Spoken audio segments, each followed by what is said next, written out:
मैं आज एक ऐसी चीज़ सुनाना चाहता हूँ आप सब जजेस से माफ़ी चाहते हुए, जिसमें हंसी नहीं है, और आप सब कंटेस्टेंट से भी जिसमें हंसी नहीं है, लेकिन मैं वो सुनाना चाहता हूँ क्योंकि आज मुझे ज़िंदगी में पहली बार ये पता चल रहा है कि हंसाना इस तरह से मुश्किल भी हो सकता है। बहुत आप सोच रहे होंगे मैं रिहर्सल पे नहीं आया, इसके लिए मुझे इतना पीटा गया बहुत बुरी तरह से। 2 दिन से मेरी व्यक्तिगत स्थिति जो है बड़ी ख़राब है। I have a 10 years old daughter जो which has like she has fallen seriously sick, जिसको आज PGI चंडीगढ़ में ले जाया गया एडमिट कराने के लिए and she is admitted there right now. और मैं सुबह से यहाँ पे ये कर रहा हूँ। तो मैंने अपनी ज़िंदगी के अंदर अपनी बेटी के लिए एक कविता लिखी, अगर आप इजाज़त देते हैं।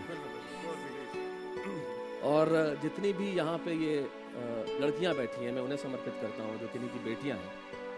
मैंने शायद ज़िंदगी में इससे अच्छा कुछ नहीं लिखा वो कविता सुना, शायद वो इस शो का हिस्सा हो न हो, लेकिन आज मेरी भावना है इसलिए मैं सुनाना चाहता हूँ कि क्या लिखूं कि वो परियों का रूप होती है, क्या लिखूं कि वो परियों का रूप होती है या कड़कती ठंड में सुहानी धूप होती है, क्या लिखूं कि वो परियों का रूप होती है या कड़कती ठंड में सुहानी धूप होती है, वो होती है चिड़िया की चहचहाहट की तरह या कि निश्चल खिलखिलाहट। क्या लिखूं कि वो परियों का रूप होती है या कड़कती ठंड में सुहानी धूप होती है, वो होती है उदासी के हर मर्ज की दवा की तरह या उमस में शीतल हवा की तरह, वो चिड़ियों की चहचहाहट है या कि निश्चल खिलखिलाहट है, वो आंगन में फैला उजाला है या मेरे गुस्से पे लगा ताला है, वो पहाड़ की चोटी पे सूरज की किरण है, वो जिंदगी सही जीने का आचरण है वो ताकत जो छोटे से घर को महल कर दे, वो काफिया जो किसी गजल को मुकम्मल करे। क्या लिखूं?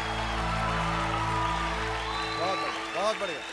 क्या लिखूं कि वो परियों का रूप होती है या कड़कती ठंड में सुहानी धूप होती है, वो होती है उदासी के हर मर्ज की दवा की तरह या उमस में शीतल हवा की तरह, वो आंगन में फैला उजाला है या मेरे गुस्से पे लगा ताला है, वो पहाड़ की चोटी पे सूरज की किरण है या जिंदगी सही जीने का आचरण है, वो ताकत जो छोटे से घर को महल कर दे, वो काफिया जो किसी गजल को मुकम्मल कर दे, वो अक्षर जो न हो तो वर्णमाला अधूरी है, वो जो सबसे ज्यादा जरूरी है।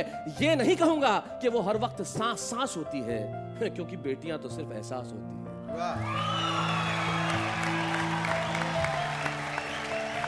क्योंकि बेटियां तो सिर्फ एहसास होती है। उसकी आंखें न मुझसे गुड़िया मांगती है न खिलौना। जिनके भी बच्चे हैं वो क्या चाहते हैं, मैं सिर्फ एक लाइन में बताना चाहता हूँ, उसकी आंखें न मुझसे गुड़िया मांगती है न खिलौना।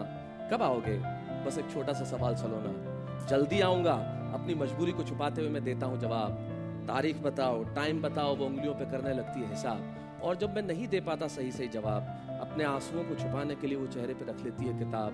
वो मुझसे ऑस्ट्रेलिया में छुट्टियां, मर्सिडीज की ड्राइव, 5 स्टार में खाने या नए नए आईपॉड्स नहीं मांगती। ये वो तमाम चीज़ें हैं जो आप और हम अपने बच्चों को दे सकते हैं, लेकिन जो मांगते हैं बच्चे वो सिर्फ एक पंक्ति में कहता हूँ कि वो मुझसे ऑस्ट्रेलिया में छुट्टियां, मर्सिडीज की ड्राइव, 5 स्टार में खाने या नए नए आईपॉड्स नहीं मांगती। न कि वो बहुत सारे पैसे अपने पिग्गी बैंक में उड़ेलना चाहती है, वो बस कुछ देर मेरे साथ खेलना चाहती है। वो बस कुछ देर मेरे साथ खेलना चाहती है।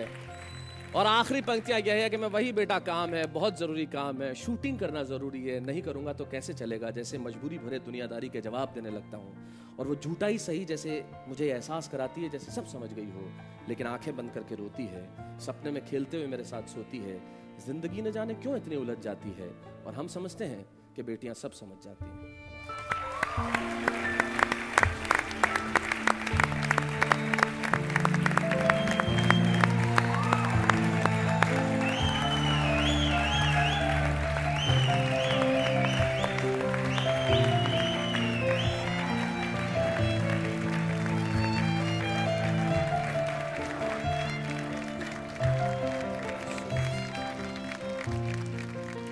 अमूल का